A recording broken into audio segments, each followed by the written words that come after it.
Şu bugün gelgenim sebebi şu Botayar Abdumalik tuuralı Batken oblasının turgunu. Bul jigit Afganistanda bolgon. Batken soğuşunda katışkan.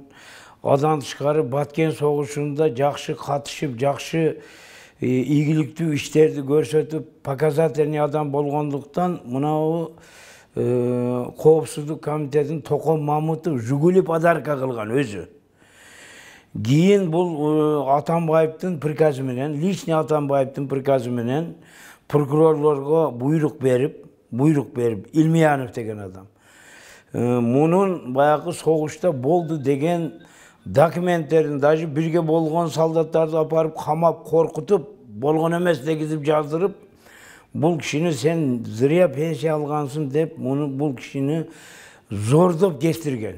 Мындайча айтканда изнасиловать этип кестирген.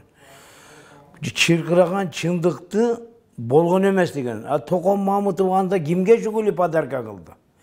Кийин Током Мамытовго келгенде, Током Мамытовду да бурап койгондон Током Мамытов да айткан, мен өңүнөн тааныбай атам деп койгон. Кийин соту бүтүп Атамбаев иштен түшкөндөн кийин Током Мамытов айтып атат, да ошол бала эле деп атат. Бул кандай бул? Бекерден бекер бир адам чыркырап түрмөдө отуруп кала береби? Адан тышкары андан көп немелер өткөндө ошол заманда мына соттор, судьялар вообще неправильно бир адам үчүн иштеген. Мына мисал үчүн мен Садыр Жапаров, Камчыбек Ташиев, Талант Мамытовдардын коргоо комитети болгонмун. Мен өзүм бардык эл билет муну. Бул азыркы президент да билет. Атамбаев падыша зордоп алып келип жерге СИЗОго отургузган бизди. Зордоп алып келип отургузган. Отургулуп 28 күн кармаган бизди. Мына 28 күн кармап, акыры эчтеке чыкпагандан кийин, мындан кийин оозуңарды ачпай, оозуңарды ачтыңар, өлөсүңөр. Анан кийин адан тышкары жакшы сүйлөп туруп, тыйын тыпырда берген. Совсем оозуңарды ачпайсыңар, мына агыла. Тыйынын алгам мен. Мына Шүмшүк кайра мына өзү түрмөдө отурат. Ушундай иштер болгон. Прокурорлор, соттор действительно неправильно иштеген. Не за что күнөөсү жок адамдарды түрмөгө тыккан. Адан азыр деле мына мисал үчүн, мисалга. Мына закон жакшы иштебей атат. Азыр деле. Мына мисал үчүн биз президентке кайрылып, аксакалдар арыз жаздык. Арызыбыз экинчи этажга чыкпайт. Немеге Садыр Жапаровга вообще жетпейт. Кайра Атамбаевдин жолун булар кайра колдонуп атат уже. Кайра кол. Пока не поздно, көзүн ачыш керек. Сурооң бер. Жана суроо берейин деп сиз айтпайсызбы? Атамбаев акча берген деп, ошондо эмнени айтпа деп акча берген. Анан өзү бердиби, анан канча сом берди? Оозуңардан ушу Садыр Жапаров, Камчыбек Ташиев, Талант Мамытовдор не за что отурат түрмөдө деген сөз чыкпасын деп. Ушундай болгон. Канча сом берди? Сизге?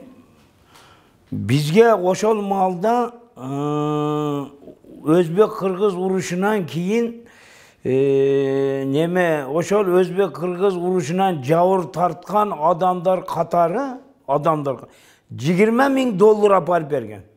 Биз бөлүп алганбыз. Канча адам? Эми бир 20-30 адам бөлүп алганда мен аны санабайм дей кызым, кандайсың балам? Сен сапсам эле тергөөчү болуп кеттиң го бул. Экөөбүздөр бөлүп алдыңыз. Экөөбүз эмес, бөлүп алганбыз. Ошол жерде 20-30 адам бөлүп алганбыз. Берген, алган дейсиң да. Анан ошол маалда мен айтмакчымын, менени прокурор, соттор вообще иштеген эмес. Эми азыр келип туруп,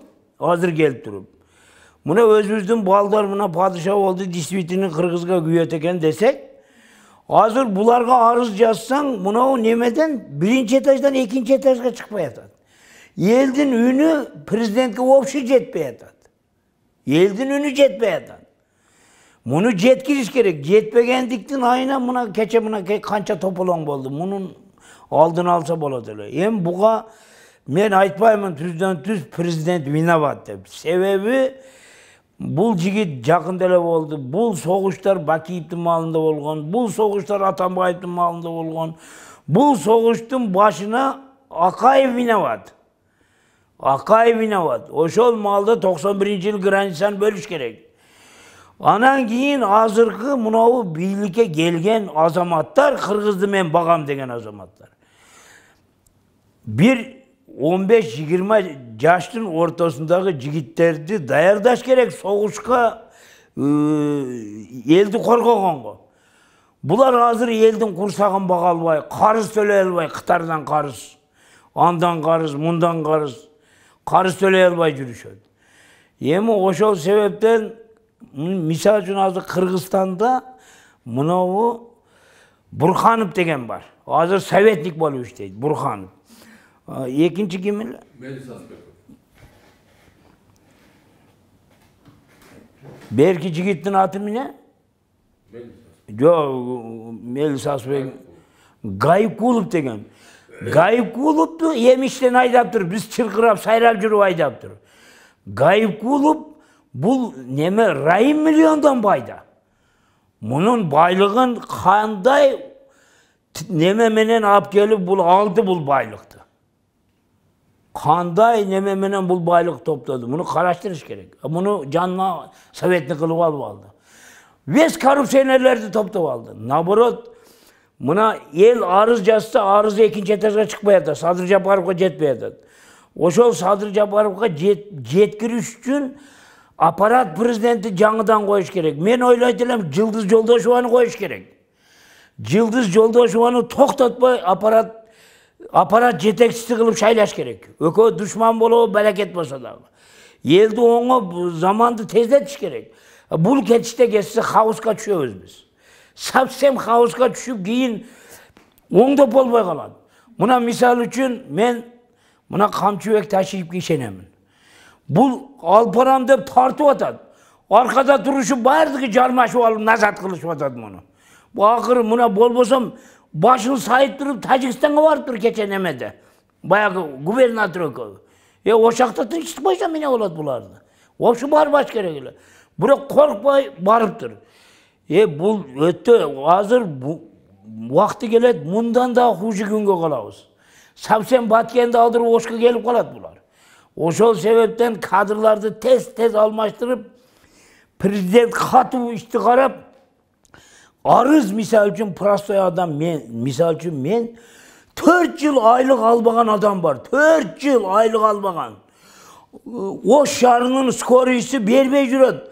Колуңан келгенди кылып алды. Соронбайдын малынан бери. 4 жылдан бери айлыбаган айлыкты арыз жазсаң президентке жетпейт. Что за бул неме анархия болуп атат. 1 ай, 2 ай айлык албаса адам жарылып кетет го. Бул 4 жыл албай атат. 4 жыл. Ушуну айтып коеюн десең айткыза койбойт. Жанына жакындата койбойт. Биз міне жеп алабызбы, тиштеп алабызбы? А почему баягы биз мисал үчүн буларды неме кылган мезгилде булар бизди аке байке деп чайларыбызды коюп алып жүргөн. А почему азыр андай кылбайт? Бул уже прямой вина, это бийликтин винасы бул. Прямой вина. Уже Садыр барып келгенде 7 ай болуп атат. 7 ай болуп атат. Көрсөтүш керек. Андан тышкары мынабы нарындык биздин жээнибиз бар. Мелисбек Аспеков деген. Бул жигитти эми кандай күнөөсү бар биз билбейбиз, билбей туруп былжырабаш керек. Караш керек, күнөөсү жок болсо чыгарыш керек. Күнөөсү болсо анда жөнү башка. Жок болсо чыгарыш керек муну. Тем более бизге бул оштуктарга, жаллабаттыктарга бул бир тууган жээн болот бул. Азыр биз себеби аксакалдар биздин жээнибиз болот эле. Сен бир ийиң болот, айтпайсыңбы бул деп менден суранышкандан мен хорошо мен айтып көрөйүн дедим. Муну азыр ушундай немелер, суроолор көп азыр аксакалдарда. Ар биринде кара, мен жөн эле өзүм айтып атам. Мынабу күнөө кылбаган, служба кылган адамга Токон Мамытов өзү жүгүлү берип алып туруп, Özdері prokuror sottun küçümeyen Atambayev'in gezinde bunu kayırı kılmadı, töleş gerek deyip sottatıp geçtirip atadı. 4 yıldan beri aylık almagan adam, ha? 4 yıldan beri aylık almagan adamdı. Vaprosun karap koymaydı.